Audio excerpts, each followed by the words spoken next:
Break બાદ હવે આગળ વાત કરીએ તો ખેડા જિલ્લામાં પણ પીએમ મોદીના મન કી બાત કાર્યક્રમનું આયોજન કરવામાં આવ્યું હતું। પ્રધાનમંત્રી નરેન્દ્ર મોદીએ આજે પોતાના રેડિયો કાર્યક્રમ મન કી બાતના 137મા એપિસોડ દ્વારા દેશવાસીઓને સંબોધ્યા। આ કાર્યક્રમનું દેશભરમાં વિવિધ સ્થળોએ આયોજન કરવામાં આવ્યું, ત્યારે ખેડા જિલ્લામાં પણ કેડીસીસી બેંકના ચેરમેન તેજસ પટેલ, રાજ્યકક્ષા મંત્રી કમલેશ પટેલ, સાંસદ મિતેશ પટેલ, આણંદ બીજેપી જિલ્લા પ્રમુખ સંજય પટેલ, ખેડા જિલ્લા બીજેપી પ્રમુખ નયના પટેલ, અમૂલ ડેરી ચેરમેન સાબેશ્રી પરમાર, ધારાસભ્ય પંકજ દેસાઈ સહિતના અનેક મહાનુભાવોની ઉપસ્થિતિમાં મન કી બાત કાર્યક્રમ યોજાયો હતો। નેક્સ્ટ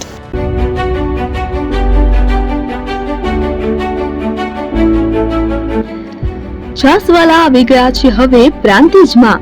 પ્રાંતિજ તથા તાલુકાના લોકોને હવે અમદાવાદ, ગાંધીનગર કે પછી હિંમતનગર સુધી લાંબા નહીં થવું પડે। ઘર આંગણે જ છાસવાલા આવી ગયા। લચ્છી, છાસ, દહીં, પનીર, મઠો, ઘી ફેમસ, જેથી જ છાસવાલા નામથી જાણીતા છે। 42 કરતા વધારે સિટી, 250 થી વધારે શાખાઓ અને 187 થી પણ વધારે products.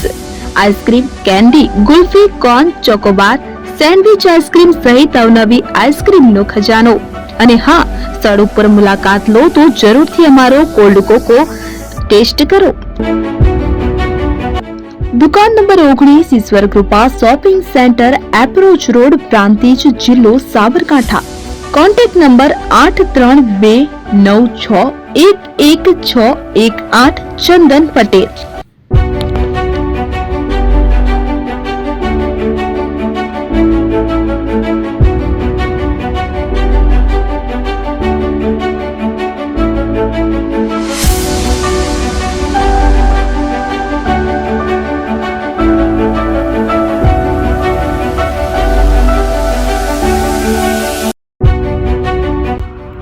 AP jewellers Sabarkantha Aravalli જિલ્લાનો વિશાળ એકમાત્ર શોરૂમ પ્રાંતિજ ખાતે આવેલ છે। હવે સોના ચાંદીના શોખીનોને અમદાવાદ, બરોડા, સુરત કે મુંબઈ સુધી લાંબા નહીં થવું પડે। ઘર આંગણે જ વિશાળ showroom. Gold, silver, antique, diamond ખરીદવા માટે વિશ્વાસપાત્ર શોરૂમ એટલે એપી જ્વેલર્સ।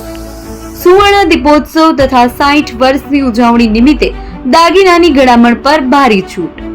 જૂના અને જાણીતા છેલ્લા 60 વર્ષથી પેઢી કાર્યરત હવે નવા રંગમાં અદ્યતન શોરૂમ એટલે એપી જ્વેલર્સ। સોના ચાંદીની વધારે અવનવી વેરાયટીઓ, ડિઝાઇન હાજર સ્ટોકમાં એકમાત્ર એપી જ્વેલર્સમાં જ જોવા મળશે। મંગળસૂત્ર, બ્રેસલેટ, બંગડી, એન્ટિક સેટ, પાટલા, વીટી સહિતની અવનવી હાજર ડિઝાઇન સાથે સેટ તથા ઓર્ડર ઉપર બનાવી આપવામાં આવશે।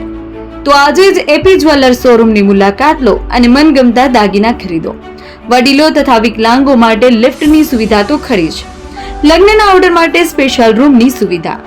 સ્થળ સોનીવાડા નાકા, નવા બજાર, પ્રાંતિજ, જિલ્લા સાબરકાંઠા। Mobile number 9903004400। હિરેનભાઈ સોની।